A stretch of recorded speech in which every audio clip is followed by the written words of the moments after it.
Hai teman-teman, kali ini kita akan membahas tentang Psychological First Aid atau PFA. Nah, sebelum kita mengetahui lebih lanjut tentang sebenarnya apa sih itu PFA, ada baiknya kita mengetahui terlebih dahulu nih, sebenarnya hal-hal apa sajakah yang melatar belakangi pemberian PFA ini nih teman-teman. Nah, seperti yang kita tahu nih, berbagai macam kejadian krisis dan mengancam bisa saja terjadi di dunia ini nih. Contohnya bencana alam seperti tsunami, gempa bumi, maupun gunung Merapi meletus. Kemudian juga hal-hal seperti peperangan, terorisme, kebakaran, kecelakaan, bahkan kekerasan interpersonal seperti kekerasan seksual.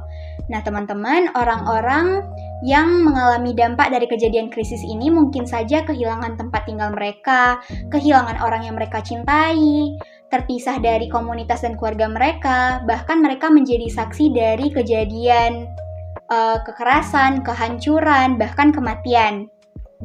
Sebagai akibatnya, hal-hal seperti ini itu sangat berdampak kepada kehidupan seorang individu, keluarga, maupun seluruh lapisan komunitasnya.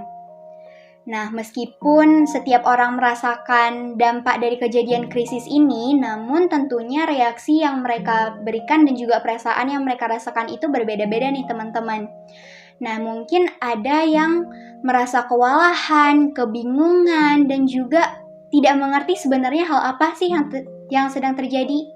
Kemudian juga ada beberapa yang mungkin merasa sangat cemas, merasa ketakutan, merasa kaku, dan ingin lari aja nih dari kejadian yang sedang terjadi.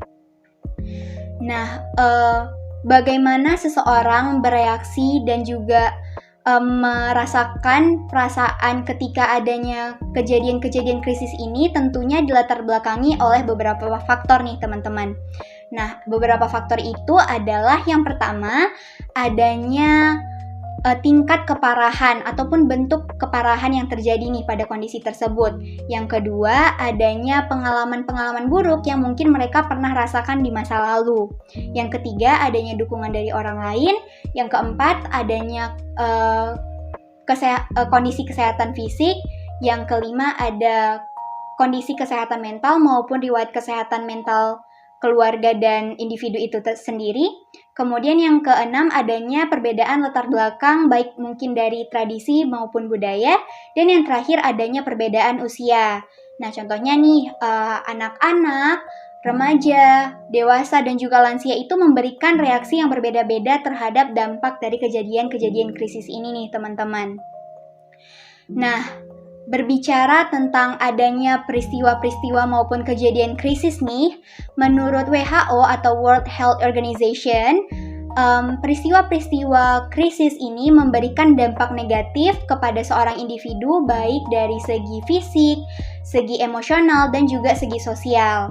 Nah, jika dampak-dampak negatif ini tidak ditangani segera, maka hal ini akan menimbulkan adanya gangguan kesehatan jiwa, menimbulkan kejahatan, serta adanya keinginan untuk bunuh diri oleh dalam diri individu.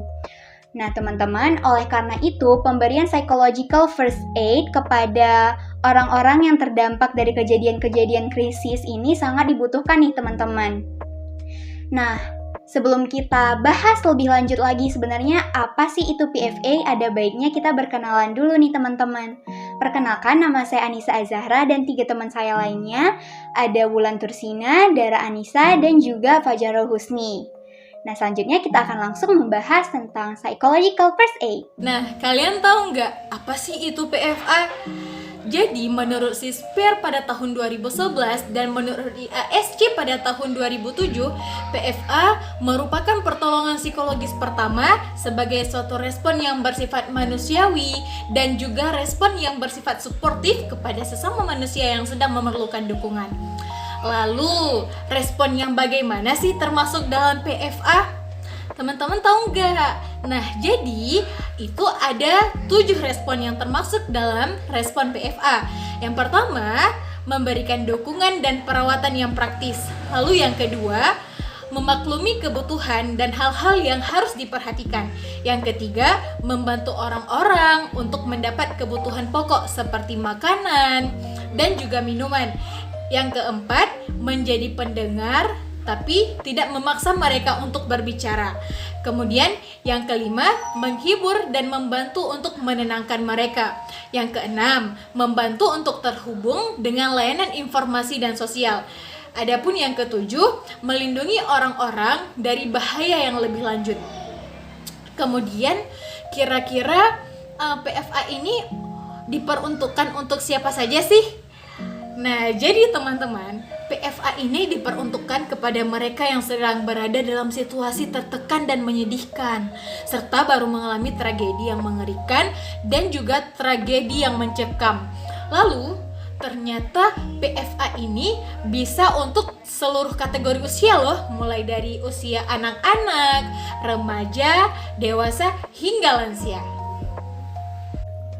Nah, sekarang kita cari tahu yuk siapa saja nih orang-orang yang membutuhkan pertolongan lebih lanjut sesegera mungkin. Yang pertama itu ada orang yang mengalami cedera serius. Orang dengan cedera serius yang dimaksud di sini ialah orang-orang yang mungkin mengalami luka bakar, fraktur, atau biasanya kita sebut dengan patah tulang, hingga pendarahan.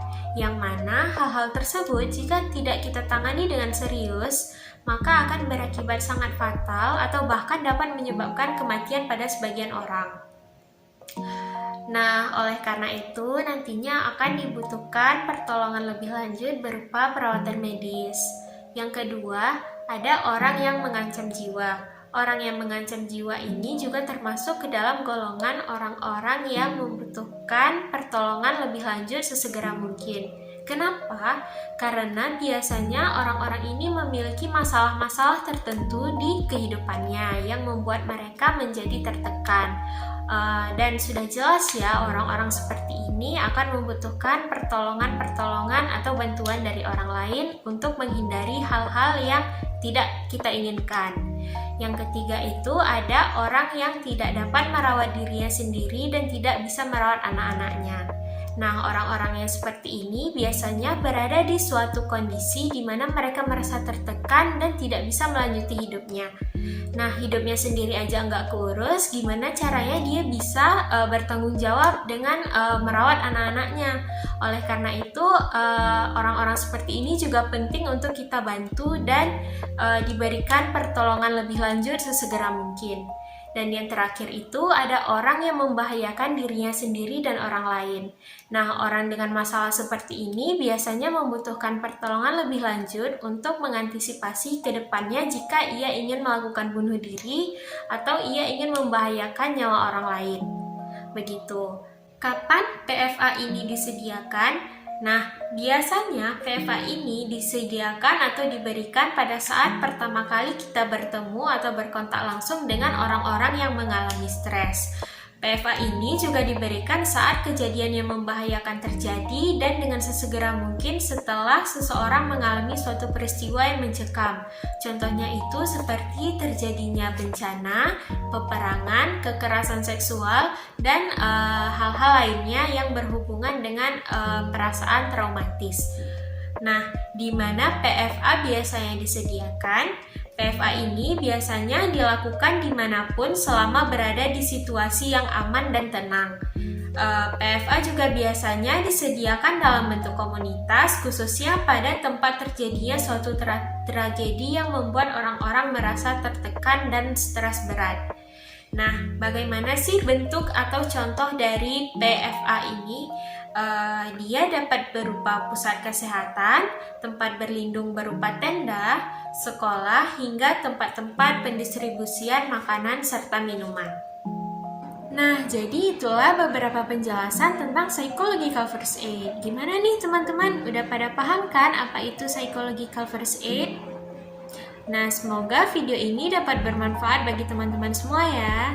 Kami ucapkan terima kasih kepada teman-teman yang sudah menonton video ini dari awal hingga akhir dan sampai jumpa. Dadah!